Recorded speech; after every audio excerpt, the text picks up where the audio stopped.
Hi guys, if you don't know my name, I'm Kendall, and today in this video we're going to be talking about confirmation bias and how that relates to shipping. So if you don't know me, if you aren't coming here from my Twitter account, I had a couple of people over there ask me to explain what confirmation bias is and how it relates to shipping, because I've talked about it a lot on my Twitter and on my Curious Cat, and how it kind of relates to what people think about ships and what they believe about ships. And as well, I'm gonna kind of like relate all of that back to the BTS fandom, because that is where my Twitter account is based in and where all my followers are based in, so that's kind of what they're all interested in hearing about. So hopefully if you're coming here and you don't know anything about BTS, maybe you'll still find this interesting. I don't know. But I'm going to also try to be as unbiased as I can be in this video as well, because full disclosure, again, if you don't know me, I am a Taekook shipper, so I just want to put that out there so you know. And do know that as I said, I'm going to try and be as unbiased as I can be when explaining all of this and giving examples of like what a confirmation bias actually is in action when it comes to shipping. And I'm also going to try to give examples from different sides of different ships as well, because as I said, I don't want to be biased. And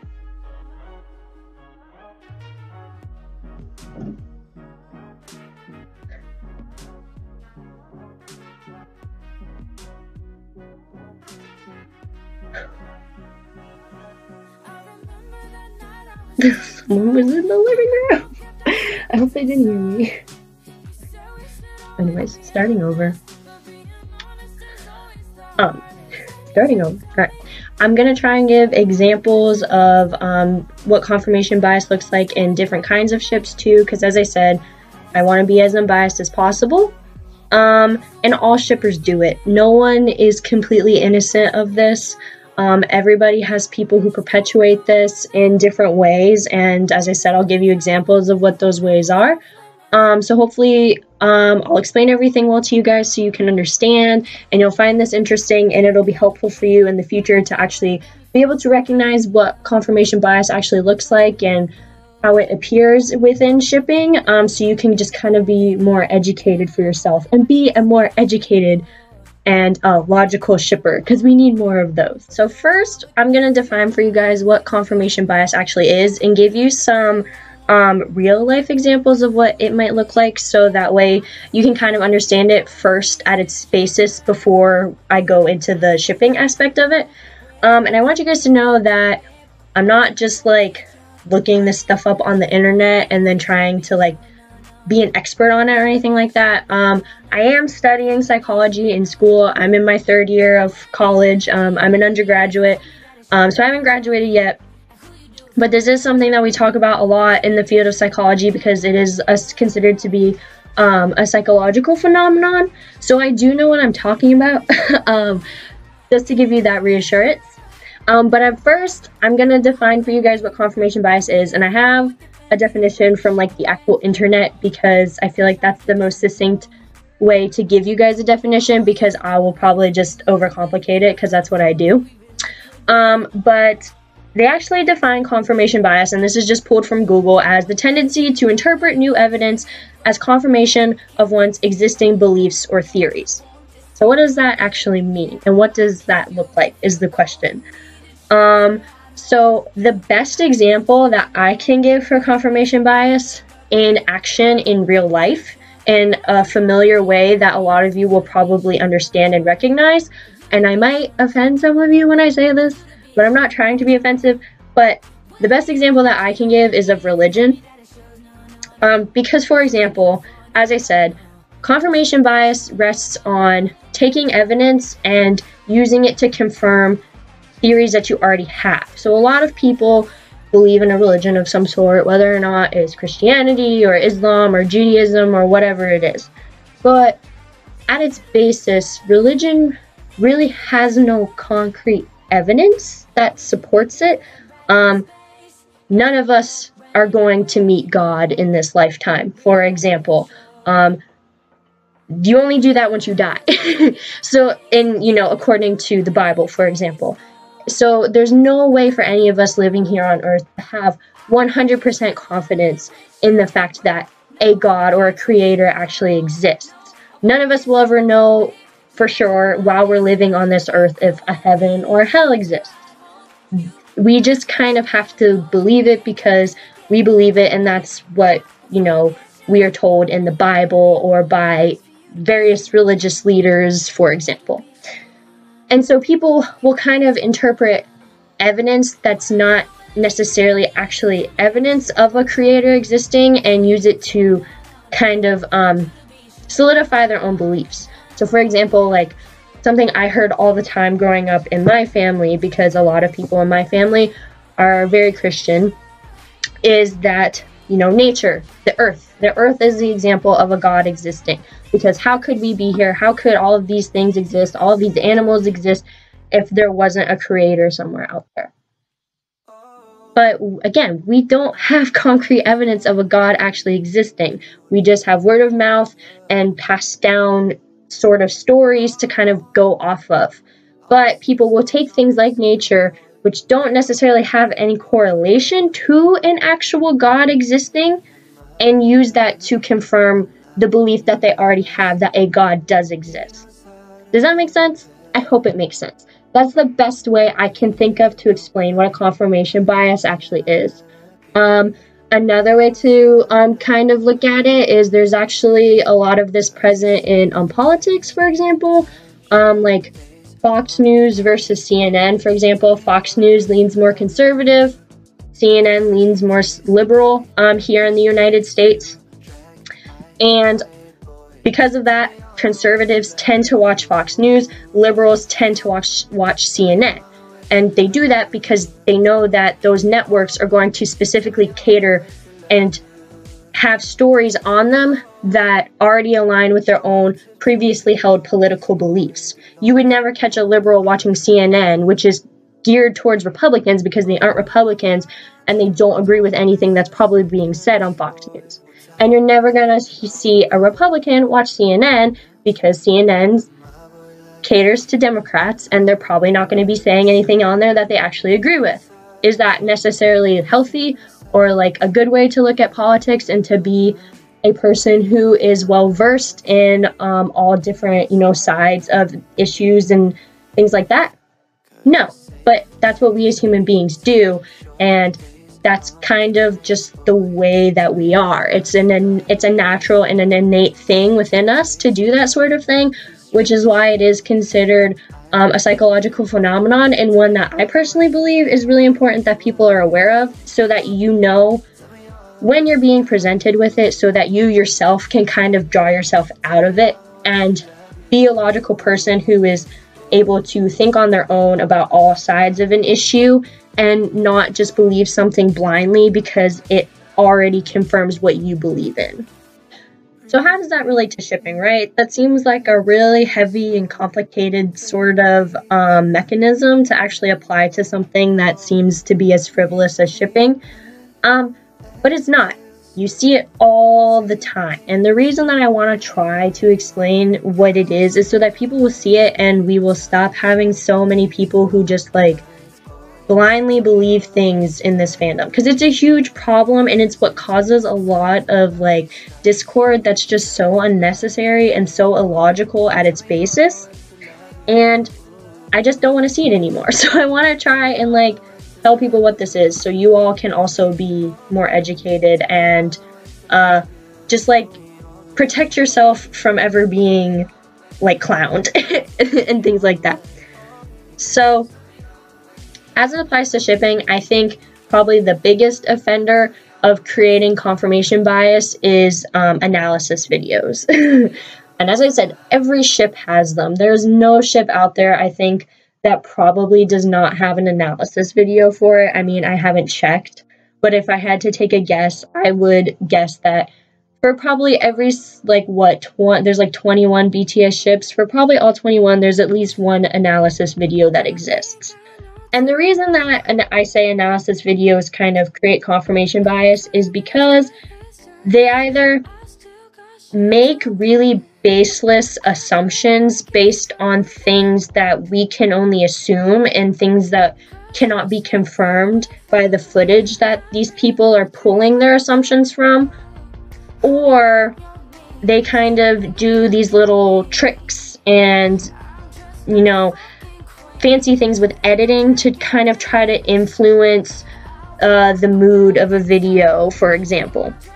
So, like, if we're talking about that side of analysis videos, that would be anything like really romantic music being added, or slow-mo and slowing down a video to make a moment look longer and more lingering than it actually was. It creates this sense of making the moment more romantic sometimes, making it seem like it was a bigger deal than it actually was.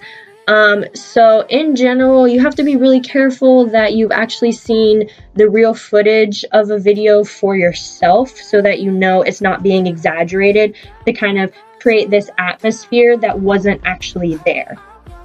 Now, on the other side of the coin, when we go into these analysis videos that make these really big assumptions on things that aren't concrete evidence at all, that's a lot more complicated, and it happens way too often. And as I said, I'm going to give you two examples of two different very popular tropes for two different ships, so that way you guys can know I don't just look at this in the ships that I don't ship. I see it in the ship that I ship as well. So I'm not trying to be biased and like poke at one ship in particular here. I'm literally trying to just show you guys that it's pervasive all throughout shipping in general.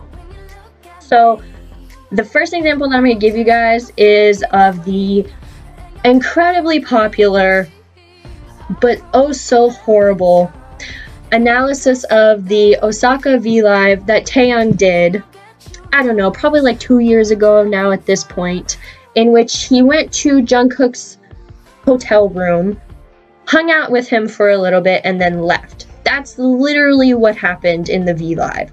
But somehow this really popular theory came into play that Jungkook was hiding Jimin in his hotel room, and it turned, and like that bred 1,000 analysis videos. When I tell you guys how many analysis videos exist on this theory, I'm not exaggerating. I was trying to watch that V Live the other day, actually, because I was too lazy to try and scroll through and find it on their actual V Live channel.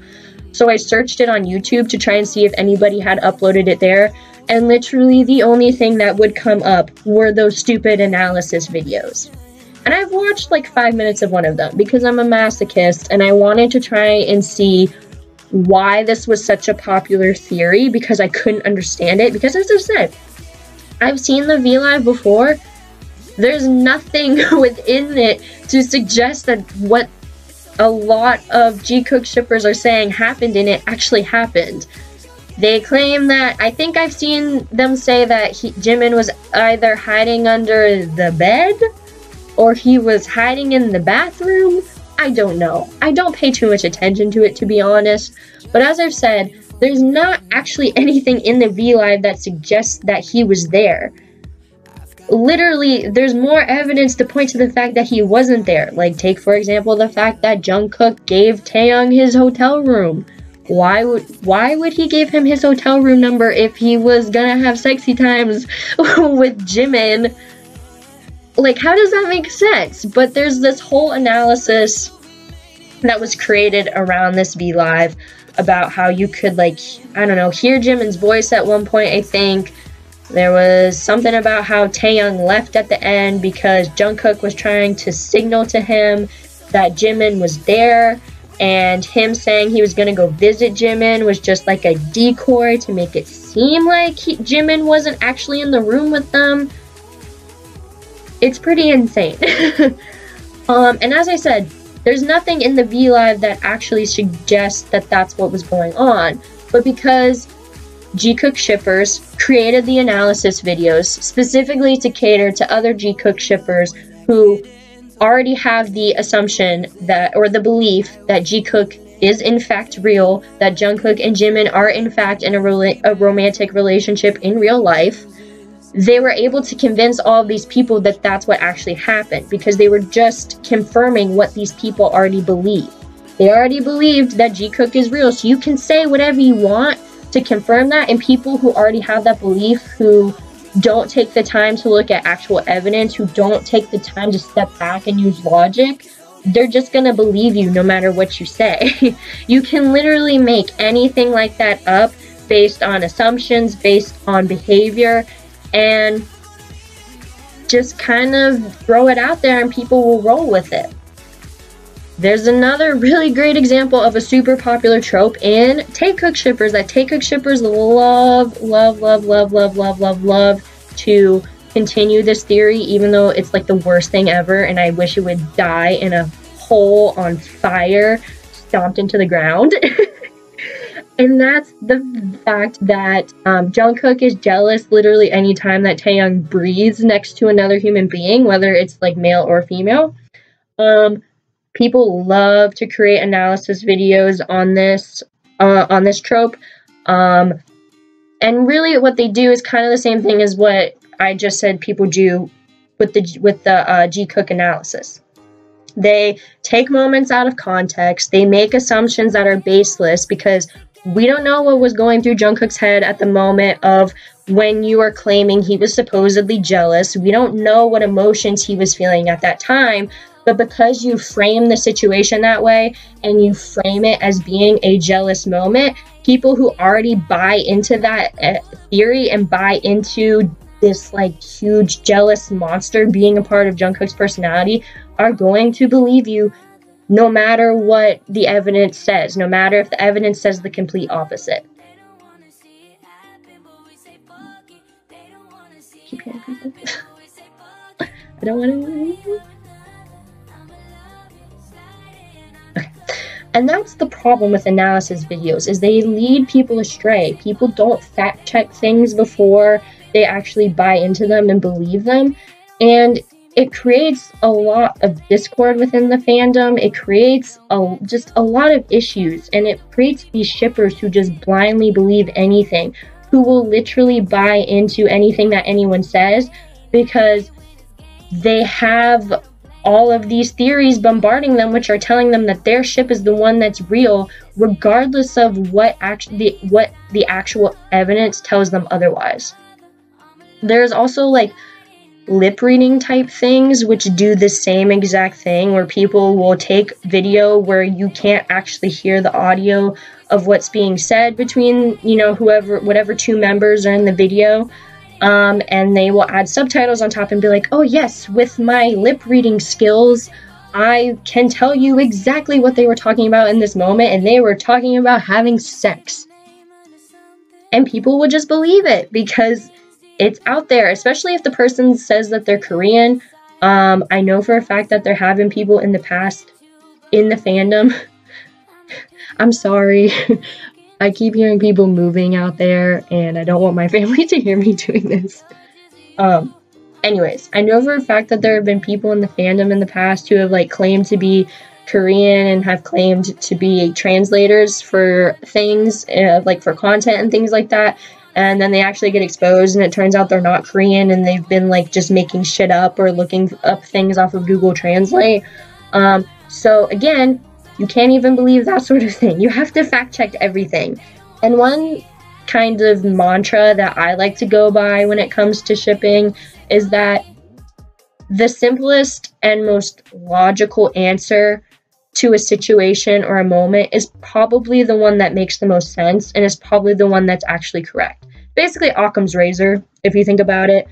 But if you have to, you know, make all of these assumptions and extrapolate evidence way beyond actually what actually like exists and sits in front of you, then there's an issue. You shouldn't have to make assumptions for something to be true, right? There's a name for that. We talked about it in, I think, my criminology course, but I don't remember the name for it right now. But if you have to make multiple assumptions to kind of like build up a theory, it's not a very good theory to begin with. and it's probably not one that you're actually going to be able to put any validity behind. So analysis videos in general, if you want to watch them, that's fine, but just make sure you go into them knowing that there's probably things in there that are being manipulated, not necessarily intentionally. I don't think any of the people who make analysis videos do this on purpose, but as I said, we're all human beings, and this is just something we naturally do. The people who make the analysis videos are kind of blinded by their own confirmation bias as well. They want to believe these things to be true about their ship, so they believe that it's true, and that's the reason why they're putting out the content that they are. But just know, if you're going to watch these things, you just have to be careful. You can't believe everything that's being said.